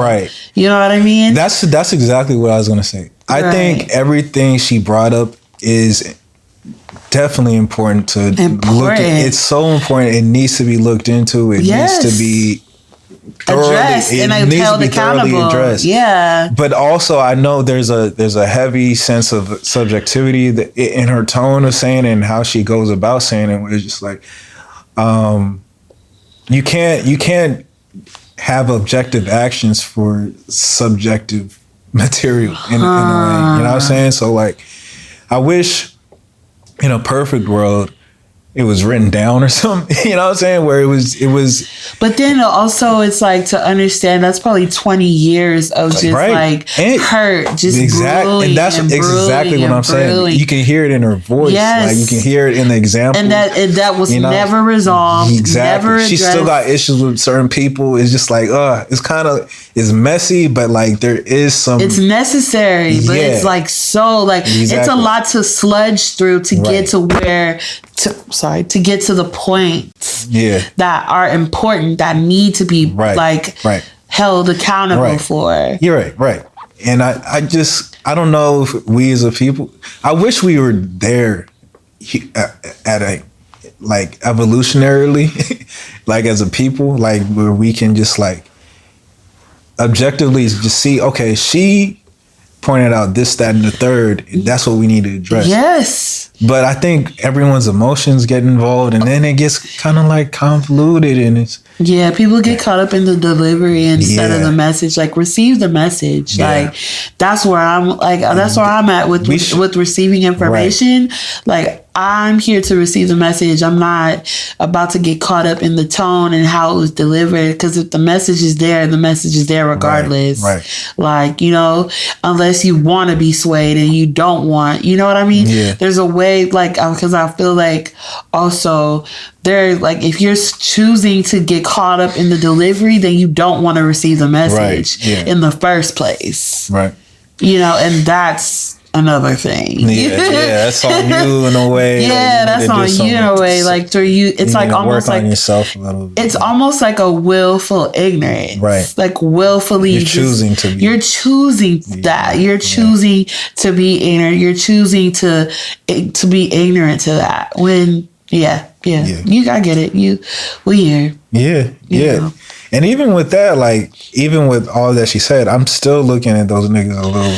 I'm like, I'm definitely like, whoa. Like, nobody is exempt. You feel me? Everybody got some kind of wild shit, wildness. And I think what it is, you know what I think it is like, people got these personas. Like, everybody got these masks that they have in the public. Right. I mean, not to say that they were like, like, God-fearing people, but like, clean, there's like a perception of this specific type of like hip-hop, this subgenre of hip-hop that's like righteous, poor righteous, the poor righteous teachers. This is righteous respect.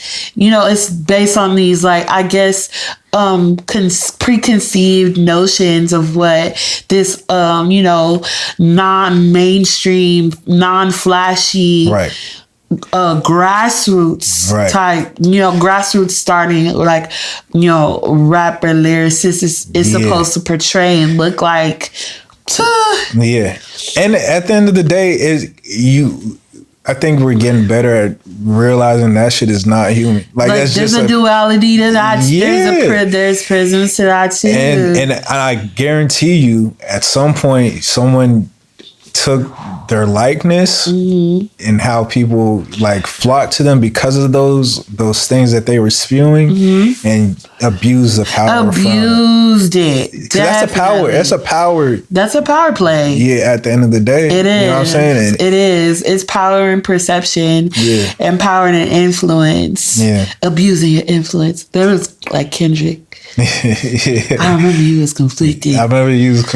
I love abusing your influence. The thing I love about that is like it gets longer through the album. Yeah. So like you have them on the playlist or something, or like you listen to a song from that album and it's not in order or something. Which, first of all, do you ever listen to albums on shuffle? Sometimes I do. Oh, I don't know, man. I don't know about you.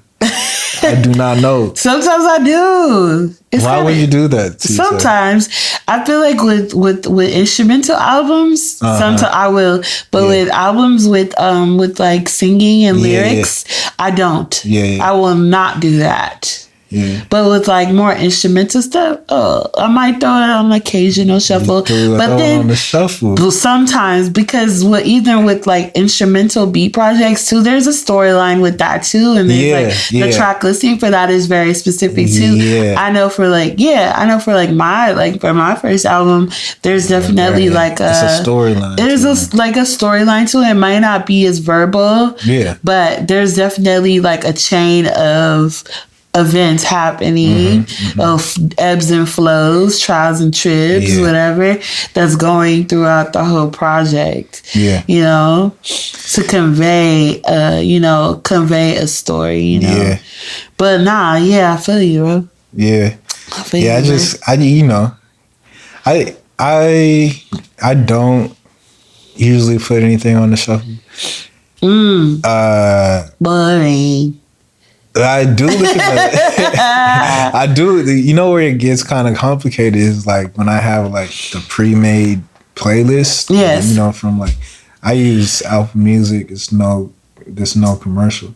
But like sometimes they got your favorite lists and it's just like, all right, what I've been listening to, and then they just throw everything together. And sometimes you know what I like about a shuffle? What? The subtleties of like not knowing what's next. That's what I appreciate. I mean, I can appreciate that. That's like that's the point of that's the whole premise of a shuffle. There's like, do you ever go back on a shuffle? Like I used to have rules with the shuffle where like if I heard the next song already, like I know what's coming next and I can't play it. Wait, what?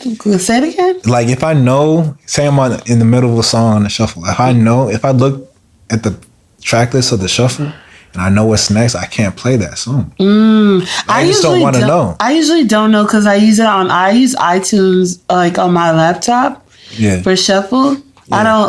I use so like on iTunes. On iTunes, I won't know what's coming next. Yeah, because it kind of goes all over the place. It'll go all over the place. It hops all over. Unless you put it in a play, you won't know, and it doesn't show you. It doesn't put it in the shuffle order. Yeah. It just goes does the shuffle thing. So you don't. I literally don't know. Man, see, that's it right there.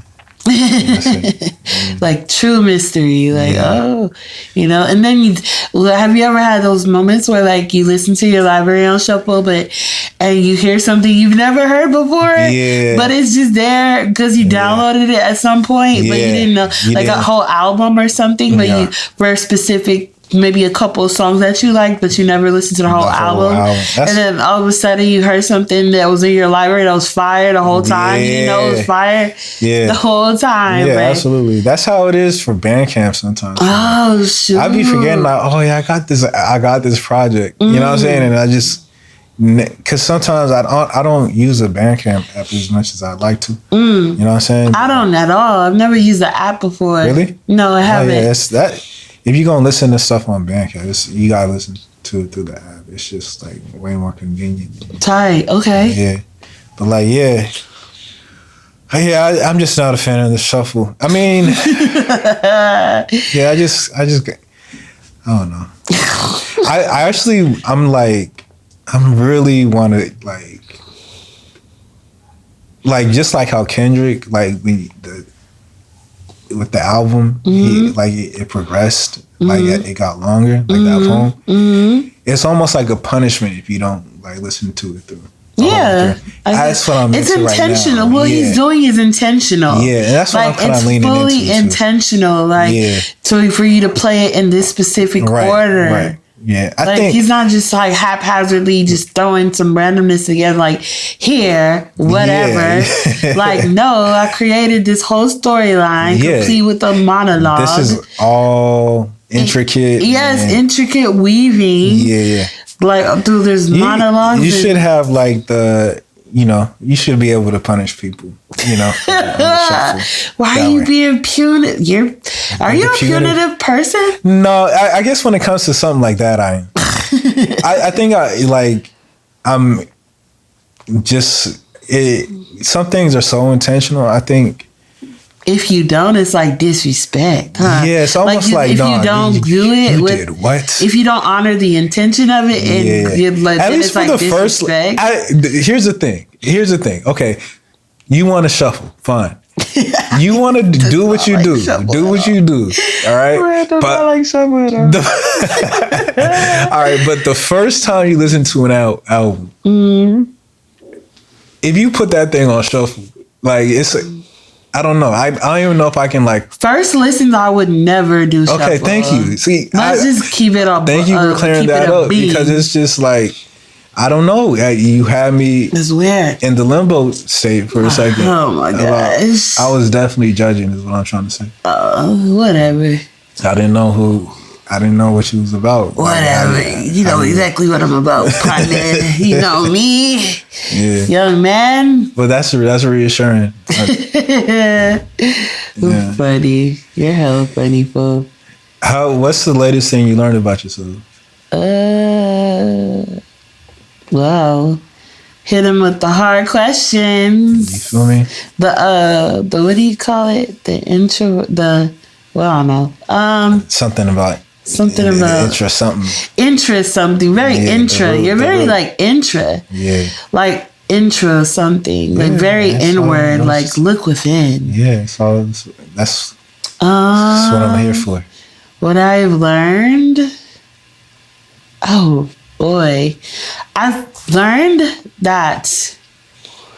Oh man, I don't know. I feel like that's such a broad question. Really? Yes. You haven't learned. You've learned something about yourself.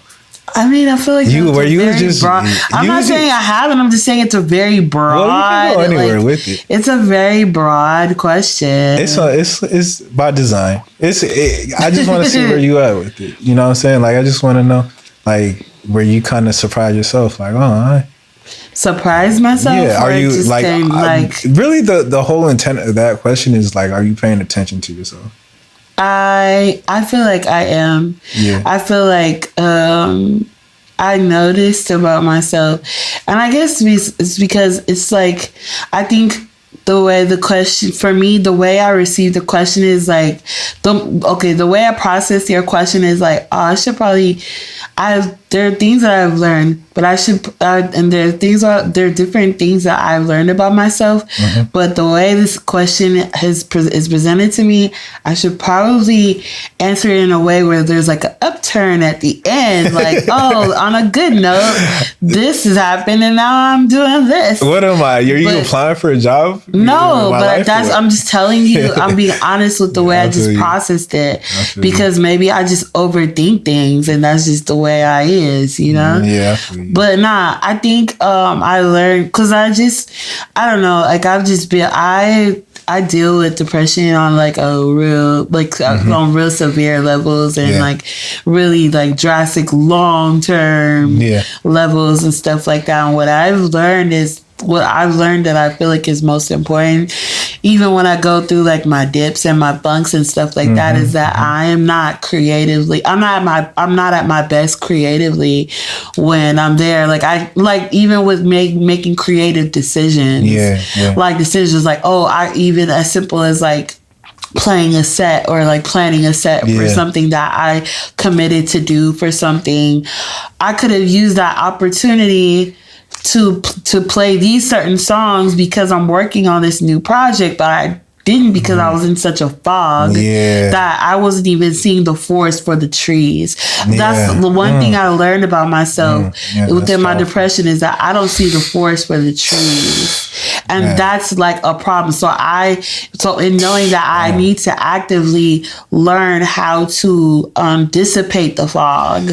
Yeah, because I need to learn that, because if that keeps happening, and then I'll keep making these subpar decisions where I know I could make better decisions had I not been in that fog. That's gotta feel so like isolating, you know what? Yeah, it is very like lonely. It is. It's when you can't see, like, because the way you visualize, you said it like visually. I'm thinking thick ass fog where you can't even see like headlights and shit. It's really murky. It's really murky, and it's really gray. I wouldn't wish that on nobody. You know what I'm saying? Like that's a tough. I feel like I've been there, and that's not. It's only laugh because that's uncomfortable. You know what I'm saying? Like it's. That's a tough place to be. Yeah, but to understand that, I mean, like, okay, so I need to now. Okay, let's reroute it. So what I now need to figure out is how to dissipate the fog and make it like evaporate. So clear it out. Yeah. Like I need to learn how to do that. Like let's like Lena, like I'm in my head, like, okay, let's figure out how to do that. Yeah. That's how to figure out how to like clear up the fog maybe faster. Yeah. Like faster, because the speed is like a whole thing.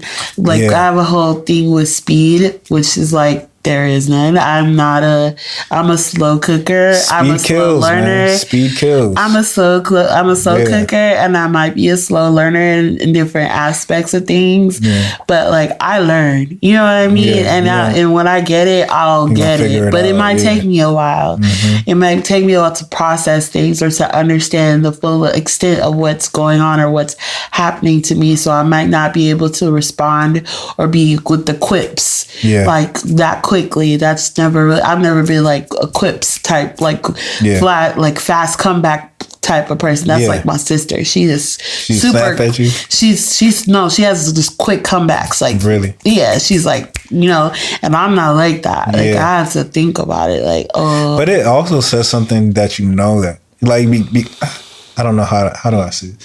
Like the fact that you know your sister was that and you're not is kind of already. It's also beating yourself. You know, it's like, you feel me? Hmm? I don't know how to, like the fact that you're able to point it out that someone is this and I am not.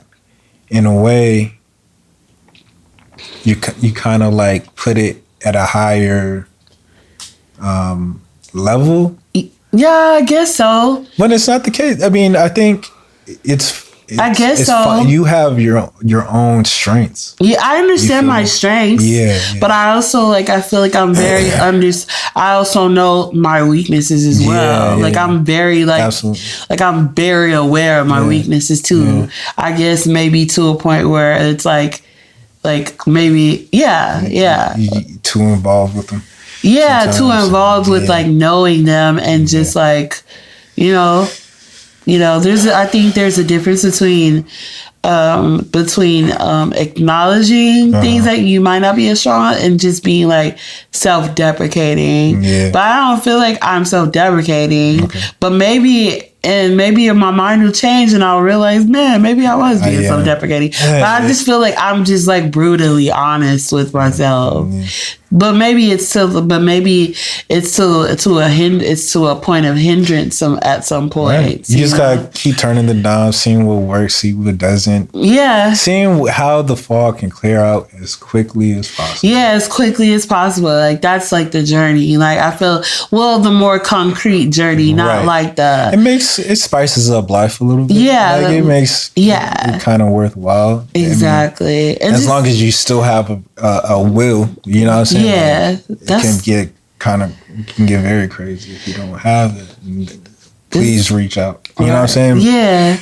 But yeah, I mean, what were you gonna say? No, I was just like saying like this. I'm in my head. I was just like, yo, this like whole conversation has been wildly cathartic. Like, because like talking about like the whole like just prismatic, just like universe, and just understand how that could be a journey path. Like I had not unlocked, and you asking me that was the whole thing. I was like, whoa, yeah. And then I think there's something there for sure. And I definitely now that like I feel like you like this conversation has opened up that idea of like, yo, this is another path that's going on. And then the whole thing with this more concrete of just like more earthly matters. Yeah. Boom, right? Okay, so more earthly matters at home to deal with like how to dissipate the fog, how to clear the fog out quickly, and then but earthly matters, I think that would say earthly matters.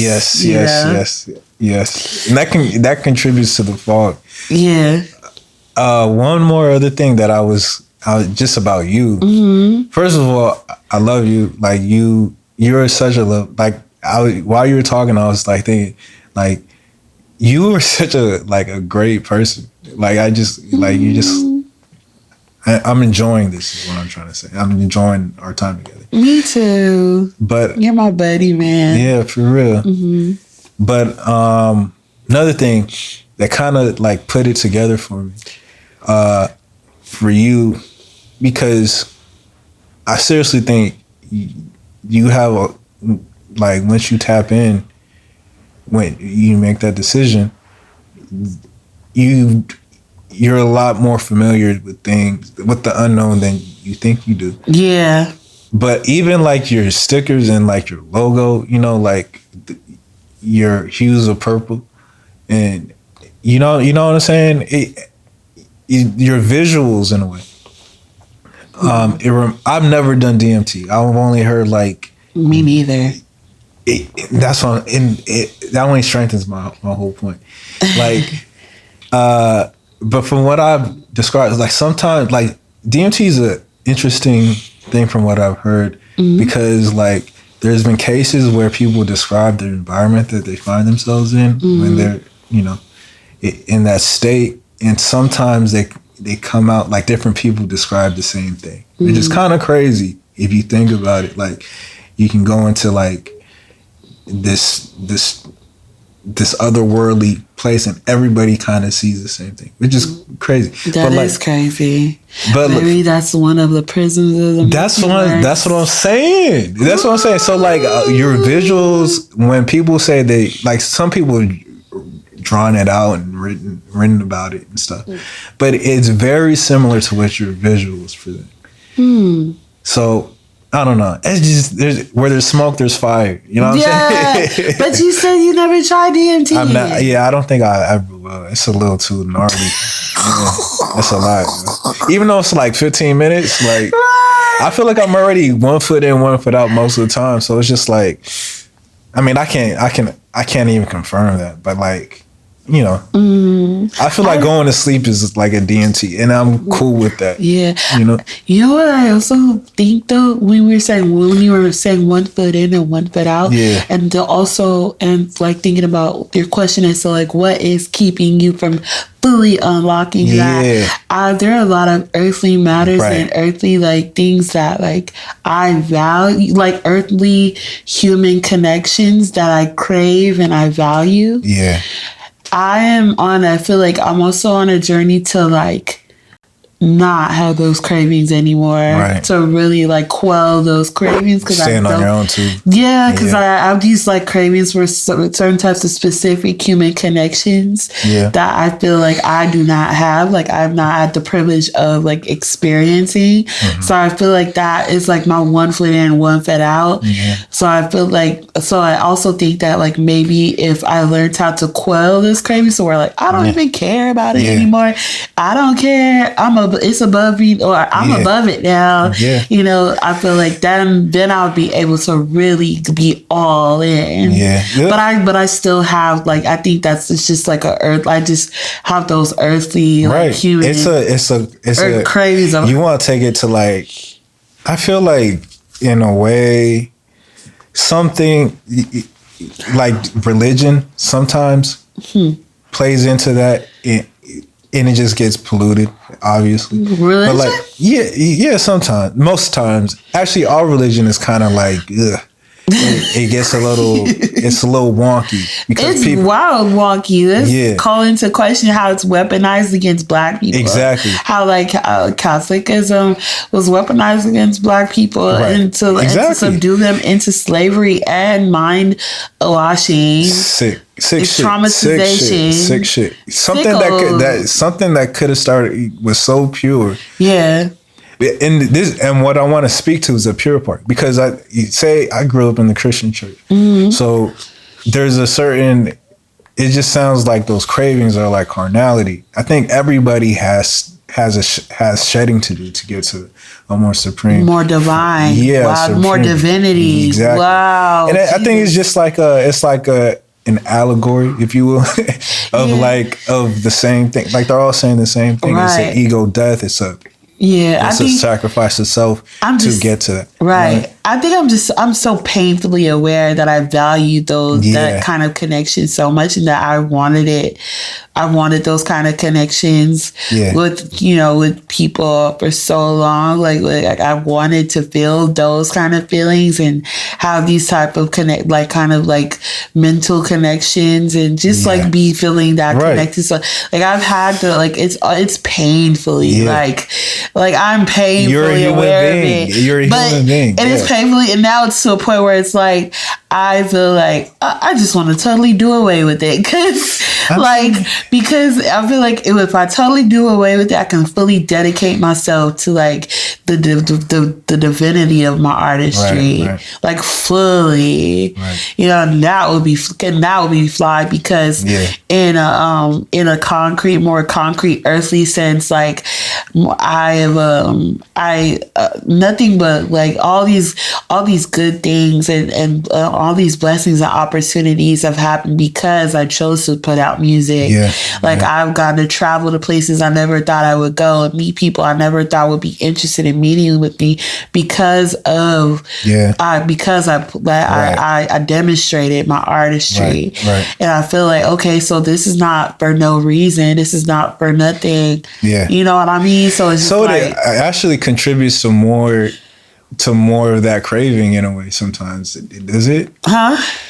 Can you say like sometimes it kind of feeds into that craving? Like you still get connected with people in a way. I still get connected to it. I still get connected to it in a way, but then it's like also like opportunities and like things that like, yo, this is like, you know, opportunities of the ability to travel and those kind of things and be able to like, you know, like get booked and people want to hear what I'm talking about, hear my music, and I get to demonstrate and share that and share experiences. Yeah, it does. I guess it does feed into that.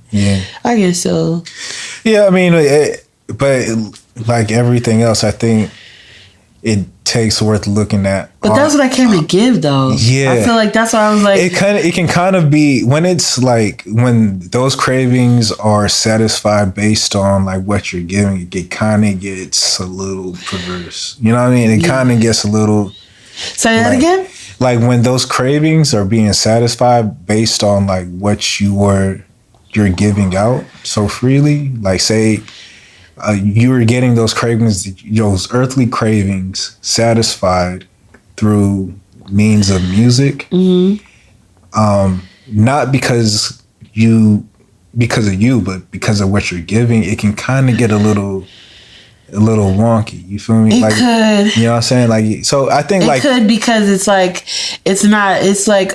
what I have to give. It's not. It's because then it could be a tribute. It could be like looked at as like, oh, like it's because of what I gave and not because of who I am. I see that. Exactly. I get it. I get it. So like anything else, I think it takes a serious, concise observation of what it actually like. An honest observation of what it is. You know what I'm saying? Like, and just being honest with ourselves it's already brutal. Yeah, dude. It's tough, man. Like it hurts sometimes. You be cracking me up. I feel it. Woo. Man, for real. I'm glad we're here and talking. I know we've known each other since 2005, 2014. Yeah, 2014. Sorry, my bad. 4. Yeah, that's a long ass time. That's like, damn. It's like I would have been going to Crenshaw with you. That would have been on our way to freshman year. No, we've known each other since 2014, and my oldest be on me, friend, Narnia, and all that. Yeah, we gonna keep that to us. I know what you mean, though. Flyness. You're the one, man. Yeah, you're the one.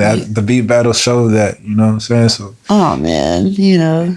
Was it 2 or 3 times? It was twice. Yeah. It was just to prove that I could. Like I just wanted to make a point. You did all that and then some. Yo. That's what I was saying. Yes. Well, thank you for coming through. I'm really glad this happened. Thanks for having me, man. It's always a pleasure, yo. Like, yo, we've always had like such a good rapport from the very beginning. Yeah, so I'm happy to be here finally. Yeah.